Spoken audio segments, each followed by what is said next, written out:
Alors, exercice suivant, un petit peu plus complexe, on va créer un tableau de notes et calculer la moyenne. Donc là, tableau, pensez Euré. D'accord? Allez, je vous laisse réfléchir. Vous faites une petite pause sur cette vidéo et on se retrouve après pour la correction de l'exercice. Allez, c'est parti. Donc, on va corriger ensemble cet exercice. Donc, pareil, on va mettre un petit titre de niveau 5. Voilà.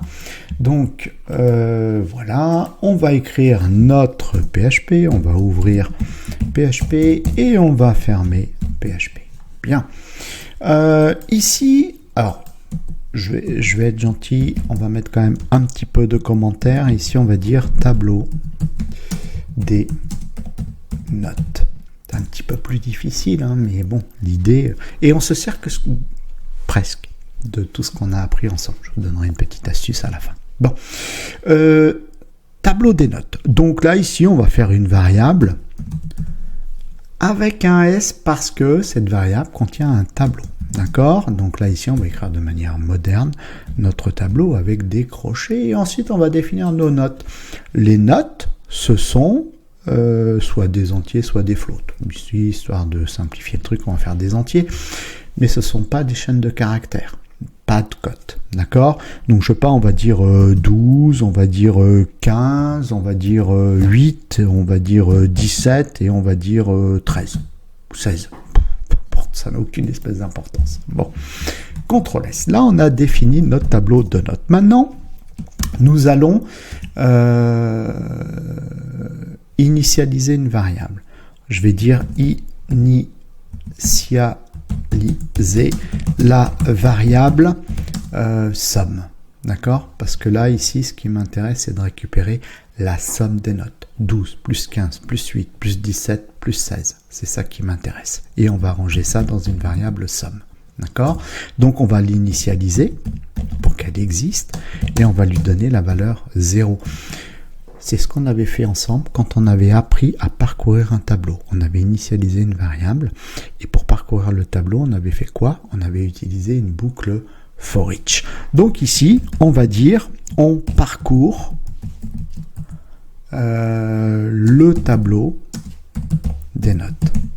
Le tableau des notes. Et pour ça, donc on avait dit on utilise la boucle for each. Alors pareil, hein, on met notre barre de parenthèse où on va donner les paramètres de la boucle et ensuite les accolades pour donner là où les instructions qui vont se jouer lorsque le tableau des notes va être parcouru. Donc c'est qui qu'on parcourt? Le tableau des notes. Donc c'est la variable $note avec un S as et on va dire pour chaque note. Donc on va créer une variable note qui n'aura pas de S. Et nous, ce qui nous intéresse, c'est de récupérer la somme.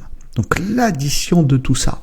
Donc, à ce moment-là, vu qu'on a déclaré une variable somme, elle nous intéresse, hein, d'accord?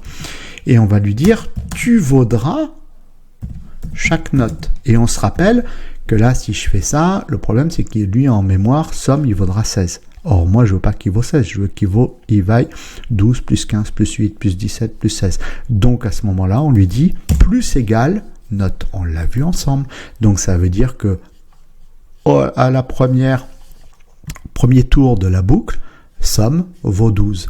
Au deuxième tour de la boucle, somme vaut 12 plus ce que vaut note, 15, etc., etc. Pareil, revoyez ce cours-ci, ça pose un petit souci, ok, et ensuite, qu'est-ce qu'on veut? On veut calculer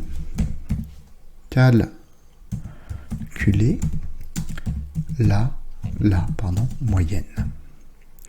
Alors, pour calculer la moyenne, on va créer une variable moyenne, voilà, et on va lui donner. Donc, nous, on va récupérer la somme et on va la diviser par le nombre de notes qu'on a. 1, 2, 3, 4, 5. Donc, je vais dire divisé par 5. Et ensuite, on va afficher le résultat. Et donc pour afficher le résultat, on va faire un écho et on va dire la moyenne est de $moyenne. Et maintenant on va vérifier notre travail, $moyenne, et on va mettre un point virgule pour dire que l'instruction est terminée. Est-ce que c'est bon? Est-ce que ça marche? Ça a l'air.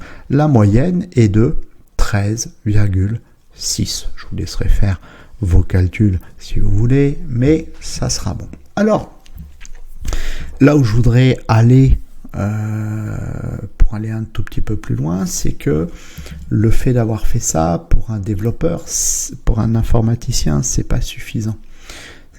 Alors le calcul, tout, c'est bon. Le calcul est assez simple, hein. On fait l'addition des notes et on le divise par le nombre de notes qu'il y a. Mais mon problème, il est là. Mon problème, il est la division qui est là. Pourquoi? Parce que là, il y a 5 notes. Si j'en rajoute une, le gars, il a eu 20, par exemple, à sa dernière note. De combien est la moyenne? Donc là, alors il me l'a pris en compte quand même. Ça, c'est pas top, d'accord? Normalement, il doit me prendre en compte le nombre de notes. Et pour récupérer le nombre de notes, il faut que je le compte. Je dois compter avec la fonction count le nombre de notes. Ok. Je ne sais pas qu'est-ce qui m'a sorti comme résultat et je ne veux même pas le savoir. C'est ça qu'il faut faire. Je dois lui dire compte le nombre de notes. Et là, il va toujours compter le nombre de notes et récupérer. Voilà, là, il a dû me mettre un résultat qui est certainement beaucoup plus cohérent. D'accord? Si là, ici, il avait eu 0, par exemple, pour sa dernière note, ben, la moyenne, elle va baisser. Elle passe à 11,33. Voilà, s'il avait eu 2, peut-être que sa moyenne, elle sera un tout petit peu plus élevée, voilà, etc. Alors après, il y a moyen aussi de faire des arrondis, etc. De manière à avoir que 2 chiffres après la virgule, ou augmenter, etc. Je ne vais pas aller dessus parce qu'on va compliquer le truc et ça ne m'intéresse pas de compliquer les choses. Voilà. Je vais rester comme ça, où j'avais un résultat qui était plutôt cohérent. Voilà, 13,6. Ici, voilà, la petite difficulté, c'était celle-là, c'est, puisque j'en avais pas parlé, mais il y a tellement de choses à voir, que je peux pas tout dire en même temps parce que sinon je vais vous noyer et c'est pas le but. Le but simplement c'est de bien comprendre les choses. Donc là, en fait, ce qu'il faut simplement c'est être un petit peu logique et vous voyez qu'avec peu de choses, avec peu de connaissances, parce qu'au final c'est des connaissances basiques qu'on a vues ensemble, d'accord? On a vu ensemble comment on déclare un tableau, d'accord? On a vu ensemble comment on parcourt un tableau, comment on est capable de faire ce genre de calcul pour garder en mémoire les additions, les sommes. Et puis on a vu ensemble comment on fait pour écrire, voilà, ou comment on fait pour effectuer une division ou tout ça. Voilà, la petite chose que je rajoute ici, c'est le fait de pouvoir compter, voilà, ici, le nombre d'éléments qui se trouvent dans notre tableau.